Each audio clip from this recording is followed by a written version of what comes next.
कुमार, आपकी तरफ मैं रुक कर रहा हूं। कानूनी लड़ाई में तो हम देख रहे हैं, कानूनी लड़ाई में तो आम आदमी पार्टी को, अरविंद केजरीवाल को, मनीष सिसोदिया को कोई राहत नहीं मिल रही है। लेकिन दूसरी तरफ, क्योंकि अब लोकसभा चुनाव 2024 नजदीक है, दूसरी तरफ राजनीतिक लड़ाई की तरफ से, दोनों खेमों की तरफ से मैसेज देने की कोशिश की जा रही।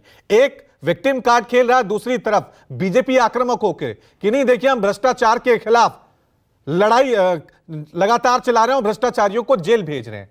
क्या लग रहा है, क्या इंपैक्ट पड़ेगा आने वाले चुनावों में इस राजनीतिक लड़ाई का?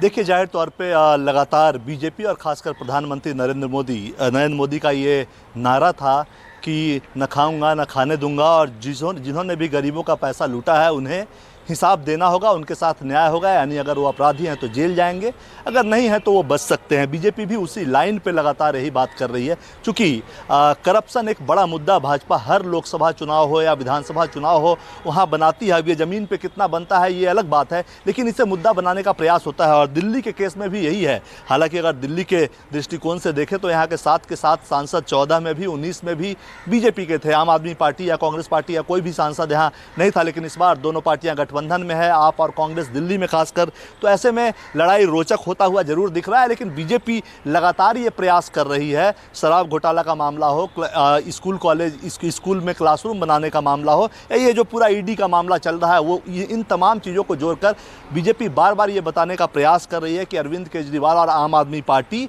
जो करप्शन के खिलाफ माहौल बनाकर आई थी वो करप्शन में लिप्त है। और कल जो रैली हुई थी रामलीला मैदान में, उसमें भी तमाम आरोपी लोग शामिल थे। यानी जिसके खिलाफ अरविंद केजरीवाल मैदान में उतरे थे, जिन करप्ट लोगों पे वो बार बार आरोप लगाते थे, कल रामलीला मैदान में उनकी पार्टी, उनकी पत्नी और तमाम जो विपक्ष के लोग हैं वो थे, जिसमें से कई लोगों पे आरोप है। राहुल गांधी हों, सोनिया गांधी हों, तेजस्वी यादव हों, या दक्षिण के जो कई नेता उसमें शामिल थे, उन पे कई तरह के आरोप हैं। यानी करप्शन के खिलाफ जो अरविंद केजरीवाल आए थे, आज वो करप्ट लोगों के साथ हैं, ये आरोप बीजेपी लगाती है। और चुनाव में ये एक बड़ा मुद्दा बनता है, बीजेपी बनाने का प्रयास करती है। प्रधानमंत्री खुद अपने भाषणों में लगातार कहते हैं कि अपराधियों को बख्शा नहीं जाएगा, चाहे वो आर्थिक स्तर के ही अपराधी क्यों ना हो, आर्थिक मामलों के ही अपराधी क्यों ना हो। जनता का पैसा अगर वो खाए हैं तो उन्हें जेल जाना होगा, बचेगा कोई नहीं। हम बात राजनीतिक परसेप्शन और जनता की कर रहे हैं गौरव, तो इन सबके बीच आप कह रहे हैं ठीक है, बीजेपी की तरफ से ये मैसेज देने की कोशिश की जा रही है कि जो भी भ्रष्टाचारी होगा हम उसके खिलाफ कार्रवाई करेंगे।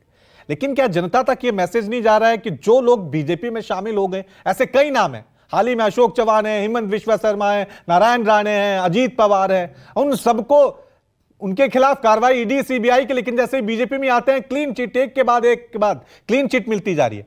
तो ये भी तो जनता देख रही है ना, ये दोनों तस्वीरें देख रही है ना।